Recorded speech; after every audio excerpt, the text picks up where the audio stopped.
Hello, hello, bonjour et bienvenue dans C'est la pause, le format court du podcast dans le rétro de ma PMA solo. Un format court et plus léger pour alterner un peu entre deux épisodes plus profonds. Un format où on discute comme si on venait de se rencontrer à la machine à café. Ici, pas de jingle, pas de script, juste toi, moi et 10 petites minutes maxi pour souffler un peu, rire et se dire qu'on n'est pas seul à vivre tout ça.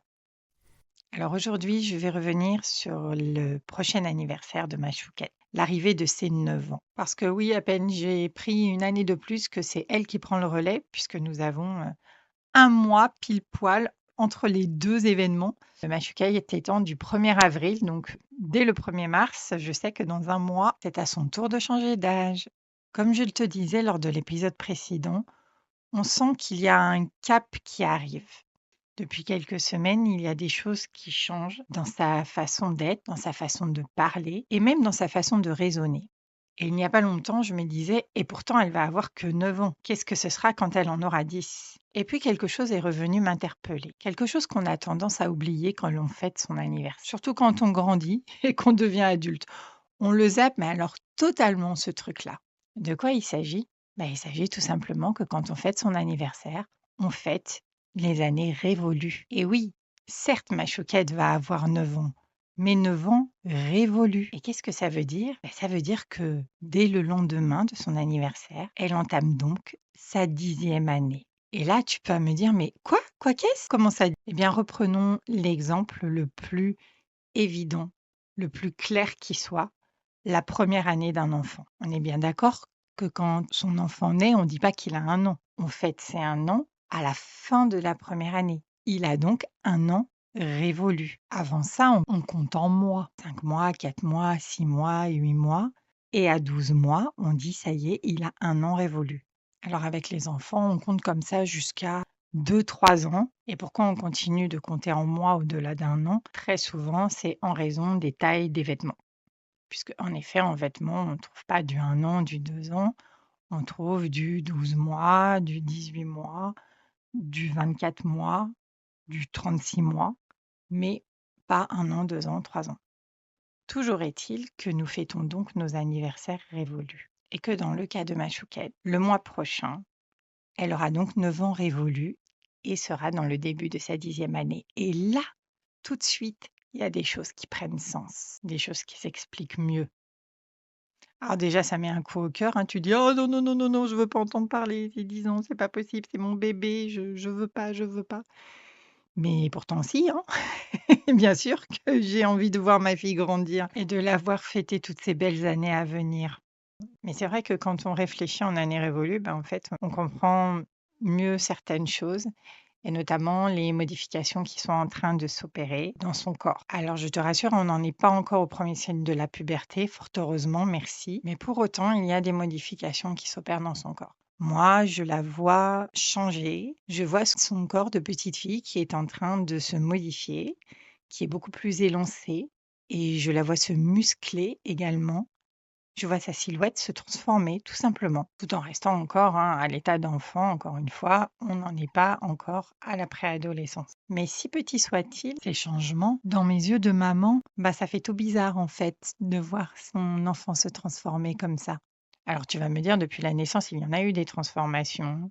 La voir passer de bébé à petite fille, le petit visage poupin là qui devient plus affiné, les cheveux qui poussent, les expressions qui naissent. Là, oui, bien sûr, il y a déjà pas mal de transformations, mais on va dire que ces transformations, elles sont essentiellement visibles au niveau du visage. J'ai d'ailleurs sur mon frigo toute une série de magnets avec les photos d'école et réellement, la transformation est dingue, quoi, puisque je l'ai de la petite section au CE2. Et oui, quand on les voit alignés les uns après les autres, on voit bien comment elle a évolué et comment elle s'est transformée. Mais là, j'ai envie de dire, le visage change moins. C'est vraiment le reste du corps qui change. Et même dans ses gestes, on la sent plus assurée, moins pataude. Ses muscles se développent aussi, alors elle a plus de force et elle a du coup plus de possibilités aussi de faire d'autres choses.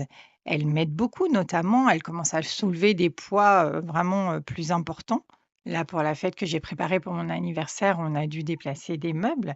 Eh bien, elle m'a aidée à déplacer ces meubles, à soulever des choses qui étaient posées dessus et à aller les mettre sur d'autres meubles. Alors moi, j'étais encore dans le «Laisse-le, ça c'est trop lourd, je vais le faire» et elle me répondait: «Bah non, pas du tout maman, en fait, c'est pas lourd. Regarde, je peux le soulever, j'ai des muscles maintenant» et force est de constater qu'elle avait bien raison. Elle teste plus de choses aussi, elle prend de l'assurance. Là, elle est allée faire un cours de cirque avec l'école et elle m'a dit: «Mais tu sais maman, j'ai fait du trapèze et j'ai réussi à monter sur le trapèze». Et je me suis dit: «Waouh, alors là, vraiment et tu pas eu peur?» Et elle me dit: «Bah si, j'ai eu peur, mais je me suis dit que je pouvais le faire et je l'ai fait». Et ça, c'est un vrai changement parce qu'il y a encore, 2-3 mois, elle était encore dans la peur de ne pas pouvoir réussir, la peur peut-être du regard des autres et des moqueries. Et là, elle a pris plus d'assurance et elle y va, elle fonce, quoi. Et ça me fait plaisir de la voir prendre de l'assurance, de la voir prendre confiance en elle. Ça fait vraiment plaisir à voir parce que c'est vraiment pas une chose évidente. Et puis elle commence aussi à s'intéresser plus à son apparence. Alors c'est discret, hein, mais par exemple, elle oubliait souvent de se coiffer avant, vraiment c'était pas son truc. Et puis maintenant, elle a plus pris l'habitude de se donner un petit coup de brosse le matin. Elle a plus envie de choisir ses vêtements aussi. Alors, c'est pas que je le faisais pas choisir ses vêtements avant, mais c'est juste que c'était tellement pas son truc qu'il valait mieux que ce soit moi qui le fasse si on voulait être à l'heure à l'école. Alors que maintenant, elle a plus tendance à aller dans sa penderie, à choisir elle-même ce qu'elle a envie de mettre, le matin et puis aussi à regarder dans le miroir le rendu de son choix. Quand on va quelque part aussi, quand on est invité quelque part ou quoi que ce soit, elle aime bien se mettre une petite goutte de parfum aussi, ça c'est tout nouveau et puis aussi un petit bracelet, un collier. Bref, ce sont des changements très subtils, mais qui sont en train de vraiment de s'installer et que moi, je note régulièrement avec un regard attendri. Mais avec le cœur qui se serre un petit peu aussi, parce que bah, il y a toujours un petit pincement au cœur à voir grandir son enfant.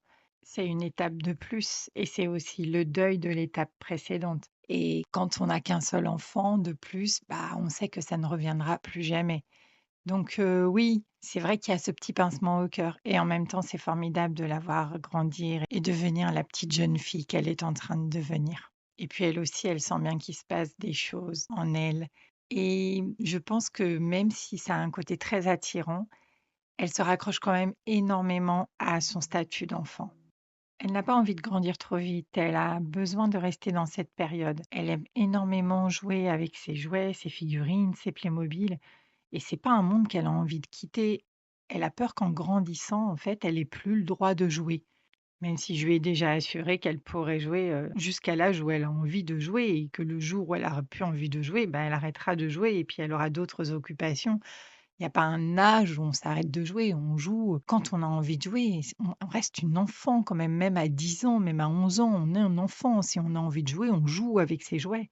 Donc j'ai essayé de la rassurer là-dessus, mais c'est vrai qu'elle a cette peur de se dire: «Si je grandis, en fait, je pourrai plus jouer et j'ai pas envie de passer trop vite dans ce monde-là» et en même temps, c'est un monde qui l'attire quand même, forcément, hein, c'est normal, puisqu'elle sait qu'en grandissant, elle va aussi avoir accès à plus de choses. Donc elle est vraiment tiraillée entre les 2. Mais moi, je pensais pas que ça se passerait vers 9 ans, ça. Je pensais naïvement que ça aurait lieu un peu plus tard, mais pourtant non, c'est bien ce qui est en train de se passer. Donc on va gérer cette nouvelle phase de transformation, hein, comme j'ai géré les précédentes. Et puis surtout, je vais, essayer de savourer tout ça parce que ce sont des transitions importantes dans sa vie et je dois les vivre aussi pleinement parce que c'est encore une fois quelque chose qui ne reviendra pas. Voilà, cet épisode est terminé. J'espère qu'il t'aura plu. N'hésite pas à me donner ton avis. Est-ce que toi, tu y as pensé à ces histoires de d'anniversaire où l'on fête en fait l'âge révolu ou pas du tout? Ou c'est quelque chose qui est où tu es en train de te dire: «Ah mon Dieu, pourquoi elle m'a dit ça? Je vais pas arrêter d'y penser maintenant». Ou alors c'est quelque chose que tu as pleinement en tête en effet et tu es pas du tout étonné quand je t'en parle? Eh bien voilà, je serais curieuse d'avoir ton avis, donc n'hésite pas à m'envoyer un petit DM sur Insta. Et puis bien sûr, n'hésite pas à le partager également cet épisode pour qu'il arrive aux oreilles de toutes celles qui ont besoin de l'entendre. Tu peux maintenant reprendre une activité normale. À bientôt, bye bye.